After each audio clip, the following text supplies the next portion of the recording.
Hi guys, this is Miyaki. I'm from Exotic J. And Groovy, of course, from Exotic J.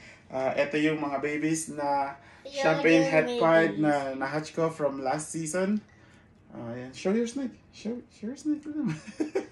So, ito, medyo pangit kasi deep shed siya ngayon. And ito naman is mag-shed pa lang. Yung hawak ng anak ko is maganda kasi kakatapos pa lang mag-shed. So ngayon, egg cutting na tayo. Nasa ika-56 days na ako ng mga eggs ni Amber. Show your snake naman. And then, eto, sa gilid ko, ready na yung F10 pang sanitize. Paper towel, of course, at saka yung gunteng nandun sa may gilid. So, yun lang. Huwag na natin masyadong patagalin. Show them your sticks. And, let's go. Say, let's go. Let's go. Alright. Let's go. At ayun na nga. Eto na, day 56, egg cutting day na tayo. Prepare muna ng paper towel dahil magiging makalat to, panigurado, base dun sa mga napapanood ko. So, ayan ulit yung card. Simulan na natin. Yan. Siyempre, medyo kinakabahan pa ako dyan kasi baka meron akong magupit na hindi maganda. Pero maingat naman. Kahit pa paano, wala naman nangyaring hindi maganda. So, ayan. First egg. Yan. Tulo agad yung goop.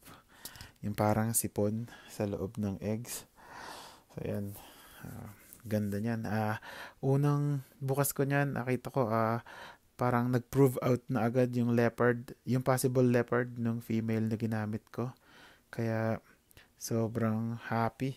So, ibig sabihin nun, pwede ko nang alisin yung possible dun sa morph ng female. Pwede ko na siyang ilapat sa leopard.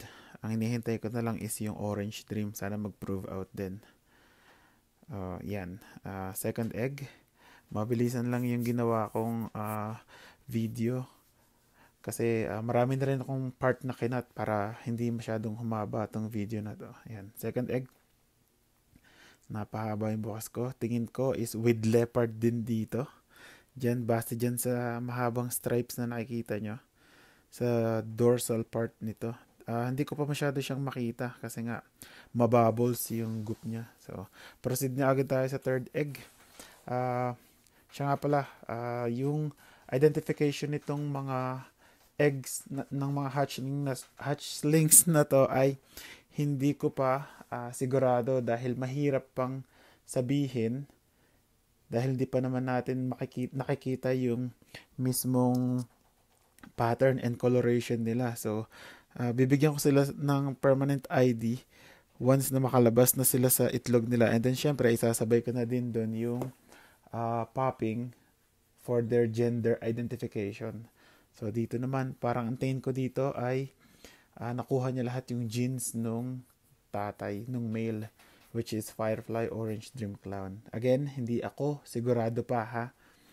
So, kung sa tingin nyo, alam nyo kung ano yung mga genes na nasa eggs, paki-comment down para meron akong reference. Pero for sure naman na malalaman ko to dahil alam ko yung morphs and genetics ng parents. So, ito na, yung fourth egg. Ito, klarong-klaro, malinaw siya sa super pastel kasi both parents may pastel. Tapos, ang tingkad pa ng pagkadilaw niya, faded yung ulo. Yan. Sana may orange dream or fire at least. Para marami-rami.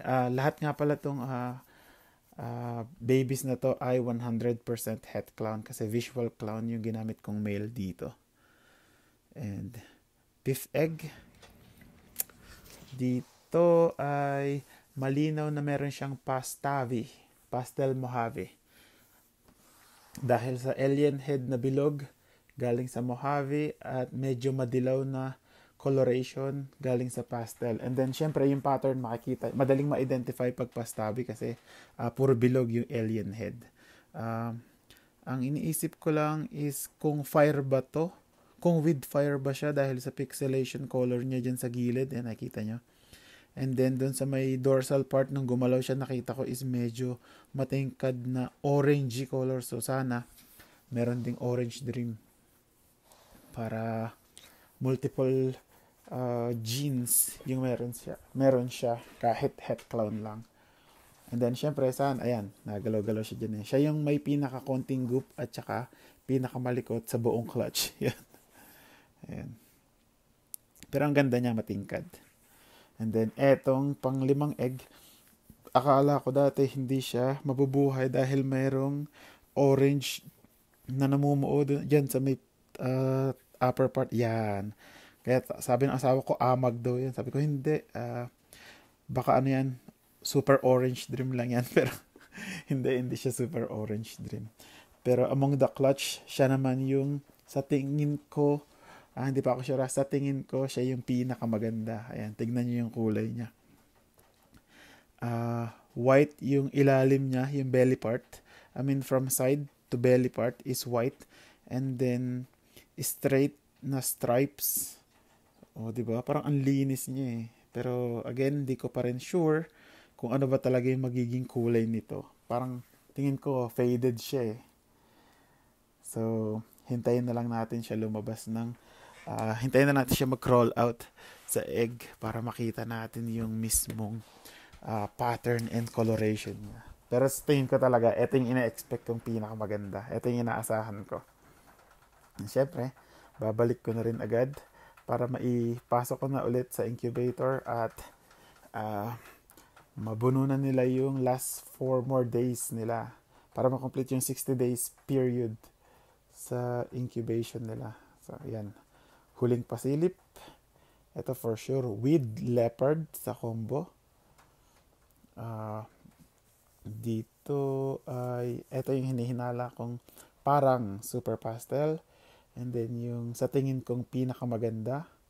Diba? Ang linis niya eh. And then yung sa tingin kong pastavi. Sana may additional pa. Hindi lang pastel mojave. And then dito yung sa tingin kong superfly mojave. Hopefully walang mojave. And then eto naman yung superfly leopard.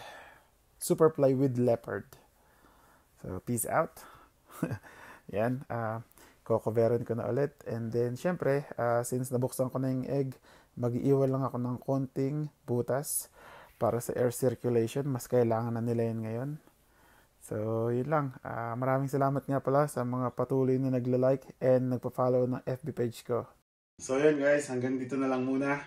Abangan nyo na lang sa susunod na video. I-upload ko kapag lumabas na yung mga hatchlings sa eggs nila. Of course, para madali nating makita yung coloration and pattern for their identification na rin. Yan, ito nga pala si Daenerys, yung nag-iisa kong boa BCI. Albino Cal RLT Motley. Yan siya. Tsaka, thank you nga pala sa mga patuloy na sumusuporta sa page ko sa Facebook. Huwag nyo kalimutan na mag-like and follow na rin. Of course, yung YouTube channel ko, may ilang videos na ako doon. Huwag nyo kalimutan mag-subscribe and palike na rin ako ng notification bell, of course, para updated kayo sa mga susunod na upload ko. Yun lang. Groovy from Exotic J.